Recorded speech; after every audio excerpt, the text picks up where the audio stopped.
Smart watch নিয়ে কথা বলতে গেলে কসপেট ব্র্যান্ডটাকে একটু আলাদা করে দেখা যায়। কারণ তাদের স্মার্ট ওয়াচ লুকস ডিফারেন্ট, বিল্ডের ক্ষেত্রে তারা কোয়ালিটি মেনটেন করে, সো তাদের বেশিরভাগ স্মার্ট ওয়াচকে প্রিমিয়াম সেগমেন্টের ওয়াচ বলা যায়। তবে এর সাথে কিন্তু আরেকটা জিনিস আছে এবং সেটা হচ্ছে প্রাইসিং। আমি যেটা দেখলাম কসপেটের স্মার্ট ওয়াচের প্রাইস কিন্তু অন্যান্য যেসব ব্র্যান্ড থাকছে সেগুলোর চেয়ে কিছুটা বেশি থাকে। যেমন আজকে আমাদের কাছে কসপেটের দুইটা স্মার্ট ওয়াচ আছে, একটা হচ্ছে কসপেট পালস, অন্যটি কসপেট ম্যাজিক আর10। পালসের যে প্রাইসিং দেখলাম সেটা কমই আছে বলা যায়, মোটামুটি 5,500 টাকার মতো। তবে ম্যাজিক সিরিজের এই স্মার্ট ওয়াচের প্রাইস কিন্তু অনেকটাই বেশি, মোটামুটি 14,000 টাকার কাছাকাছি, যা একটা স্মার্ট ওয়াচ হিসেবে আসলে একটু বেশি হয়ে গেছে। সো অনেক ইউজার আছেন যারা হয়তো প্রাইসের কারণে কসপেটের এই স্মার্ট ওয়াচগুলো ব্যবহার করতে পারবেন না। তবে যারা প্রিমিয়াম স্মার্ট ওয়াচ ব্যবহার করতে চান তারা অবশ্যই ম্যাজিক আর10 ট্রাই করতে পারেন, কারণ এই ওয়াচে ভরপুর সব ফিচার আছে যা রেগুলার ওয়াচে খুব একটা পাওয়া যাবে না। আর যারা কসপেটের স্মার্ট ওয়াচ কিনতে চান তারা বক্সের গায়ে মোশন ভিউয়ের সিকিউরিটি স্টিকারটা অবশ্যই দেখে নেবেন। আপনি যেখান থেকে কেনেন না কেন কোনো সমস্যা নেই, তবে স্টিকারটা থাকলে বুঝবেন প্রোডাক্টটা authentic. So in the and warranty নিয়ে কোনো টেনশন থাকবে না। তো প্রথমেই কসপেট ম্যাজিক আর10 নিয়ে কথা বলা যাক। এই ওয়াচটা ক্লাসিক লুকের। কসপেটের অনেক ওয়াচ আছে যেমন রাগিড টাইপের হয়, এটা কিন্তু সেরকম না। সো এই ওয়াচ আপনি ফর্মাল ক্যাজুয়াল সব ধরনের আউটফিটের সঙ্গেই ব্যবহার করতে পারবেন এবং হাতে পড়লে এটা খুবই সুন্দর লাগে। বাট যাদের হাতের রিস্ট একটু চিকন তাদের কাছে কিন্তু এই ধরনের রাউন্ড শেপের স্মার্ট ওয়াচ একটু বড় বড় মনে হয়। সো এটার কিন্তু আরেকটি ভ্যারিয়েন্ট আছে যেটা হচ্ছে ম্যাজিক P10, যেটা স্কোয়ার শেপের, সো আপনি সেটা চয়েস করতে পারেন।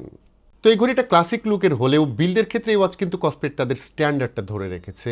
লাইক এই ওয়াচে 5 ATM ওয়াটার রেজিস্ট্যান্ট রেটিং আছে, ওয়াচের ফ্রেম স্টেনলেস স্টিল মেড, ডিসপ্লেতে গরিলা গ্লাস 3 এর প্রোটেকশন আছে। সো এটা খুবই স্ট্রং বিল্ডের একটা ওয়াচ আনডাউটেডলি।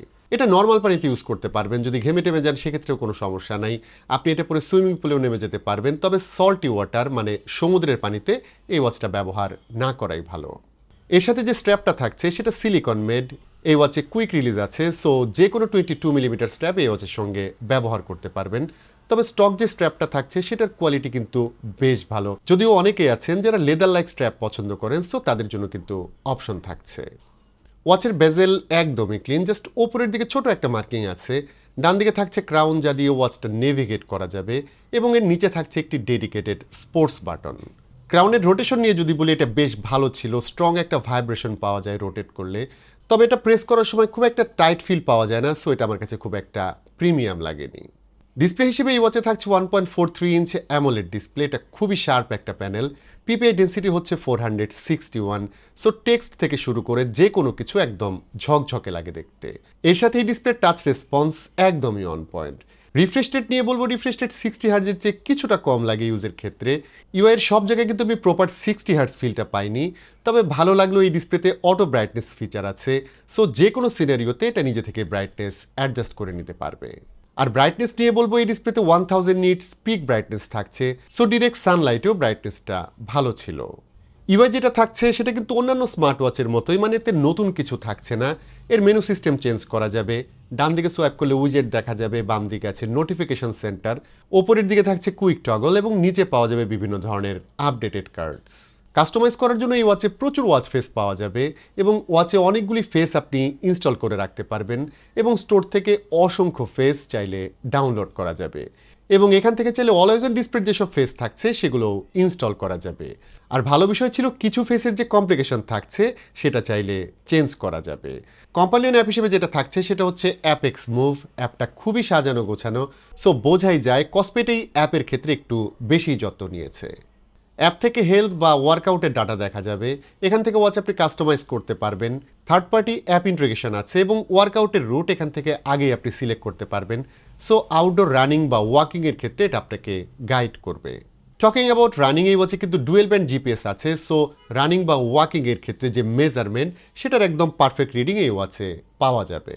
জিপিএস এর ক্ষেত্রে যেটা দেখলাম সেটা হচ্ছে এই ওয়াচ স্যাটেলাইটের সঙ্গে কানেক্ট হতে একটু বেশি সময় নিচ্ছিল, যেটা অনেক কারণেই হতে পারে, তবে মেজারমেন্ট কিন্তু আমার কাছে একদমই ওকে মনে হয়েছে। তো এটা ছাড়াও এই ওয়াচে 24 আওয়ার্স হেলথ মনিটরিং সিস্টেম কাজ করে। লাইক হার্ট রেট ব্যাকএন্ডে কিন্তু অলওয়েজ ডিটেক্ট হতে থাকে, সো অ্যাবনর্মাল হার্টবিট হলে সেটা ওয়াচ আপনাকে নোটিফাই করবে। সো যারা জিম করেন বা ইন্টেন্সিভলি ওয়ার্কআউট করেন তাদের জন্য আমি বলবো এটা খুবই দরকারি একটা জিনিস, কারণ জিম করার সময় কিংবা ওয়ার্কআউট করার সময় দেখা যায় যে অনেক সময় আমাদের হার্টবিট অনেক বেশি বেড়ে গেছে, আমরা হয়তো খুব একটা খেয়াল করছি না এবং তখন কিন্তু অনেক ধরনের ইনসিডেন্ট হতে পারে। সো আমি বলবো যারা জিম করেন বা ইন্টেন্সিভলি ওয়ার্কআউট করেন তারা এই ধরনের একটা স্মার্ট ওয়াচ অবশ্যই ব্যবহার করবেন। এই ওয়াচের হেলথ সেন্সরগুলো বেশ ভালো মতোই কাজ করছিল। আমি এটা অ্যাপল ওয়াচের সঙ্গেও কম্পেয়ার করে দেখেছি, এগুলো অ্যাকুরেটের কাছাকাছি ছিল। সো এই ওয়াচের মেজারমেন্টের উপর আপনি রিলাই করতে পারেন। আর এখানে হার্ট রেট মনিটর ছাড়াও blood oxygen, stress level, sleep monitor সহ আরও অনেক ফিচার থাকছে। আর স্পোর্টস মোডের ক্ষেত্রে এই ওয়াচে মোটামুটি 180টার ওপর স্পোর্টস মোড পাওয়া যাবে। রেগুলার ইউজের কথায় আসলে সবচেয়ে আগে বলবো এই ওয়াচে কিন্তু বাংলা সাপোর্ট আছে। বাংলাটাকে আপনি সিস্টেম ল্যাঙ্গুয়েজ হিসেবে ব্যবহার করতে পারবেন এবং নোটিফিকেশন যেগুলো আসছিল সেগুলো কিন্তু আমি প্রপার বাংলায় দেখতে পাচ্ছিলাম, কোনো অক্ষর ভেঙে যাচ্ছিল না। আর অলমোস্ট সব অ্যাপের নোটিফিকেশন এই ওয়াচে একদম রিয়েল টাইমে পাওয়া যায়। কলিংয়ের ক্ষেত্রেও কিন্তু এই ওয়াচটা আপনি ব্যবহার করতে পারবেন। এটার ভেতরে আপনি 100টা কন্ট্যাক্ট সেভ করে রাখতে পারবেন, সো সরাসরি ওয়াচ থেকেও কল করা যাবে। আর ইনডোরে আমি এই ওয়াচের কল টেস্ট করে দেখেছি, ভলিউম ঠিকঠাক ছিল এবং অন্য পাশেও কথা ভালো মতো শুনতে পারছিল। ফাইনালি ব্যাটারি নিয়ে একটু কথা বলা যাক। এই ওয়াচে 400 মিলি অ্যাম্পায়ার ব্যাটারি আছে এবং কসপেট যেটা জানিয়েছে ম্যাজিক আর 10 স্ট্যান্ড বাই টাইম থাকছে 50 দিনের মতো। মানে এই ওয়াচটি যদি আপনি অ্যাপের সঙ্গে কানেক্ট না করে জাস্ট রেখে দেন তাহলে 50 দিন পর্যন্ত এটা অন থাকবে। তবে টিপিক্যাল ইউজ মানে হালকা পাতলা ইউজ করলে এতে 12 দিনের মতো ব্যাটারি ব্যাকআপ পাওয়া যাবে। বাট আমরা কিন্তু এই ওয়াচটা মোটামুটি হেভি ইউজ করেছি, এটাতে অলওয়েজ অন ডিসপ্লে সবসময় চালু রেখেছি এবং ইন দি এন্ড ম্যাজিক আর10 অ্যাভারেজ মোটামুটি 5 থেকে 6 দিনের মতো ব্যাটারি ব্যাকআপ পেয়েছি। আর যারা কন্টিনিউ জিপিএস ব্যবহার করবেন মানে জিপিএসটা টানা অন করা অবস্থায় থাকবে তাহলে কিন্তু এই ওয়াচে মোটামুটি 15 থেকে 16 ঘন্টার মতো ব্যাটারি ব্যাকআপ পাওয়া যাবে। তো ম্যাজিক আর10 সব মিলিয়ে আসলে ভালো একটা smart watch. GPS, IP69K rating, ভালো build quality, smooth operating system এই ওয়াচে সবই আছে। তবে এই ওয়াচের 14,000 টাকা প্রাইস ট্যাগ কিন্তু আসলে মার্কেটের তুলনায় একটু বেশি হয়ে গেছে। সো এত ভালো স্মার্ট ওয়াচ প্রাইসের কারণে কিন্তু অনেকেই অ্যাফোর্ড করতে পারবেন না। তবে অ্যাফোর্ডেবল অপশন কিন্তু তাদের আছে, যেটা হচ্ছে কসপেট পালস। দেখা যাক সেটার কি অবস্থা। এই ওয়াচের ডিসপ্লেটাও আর10 এর মতো, অর্থাৎ এতে 1000 নিটস পিক ব্রাইটনেস থাকছে, খুবই শার্প লাগে ডিসপ্লেটা দেখতে। তবে এই ওয়াচের ক্ষেত্রে কিন্তু অটো ব্রাইটনেস ফিচারটা থাকছে না, যেটা একটি বামার। সো ম্যানুয়ালি ব্রাইটনেসটা টগল করতে হবে।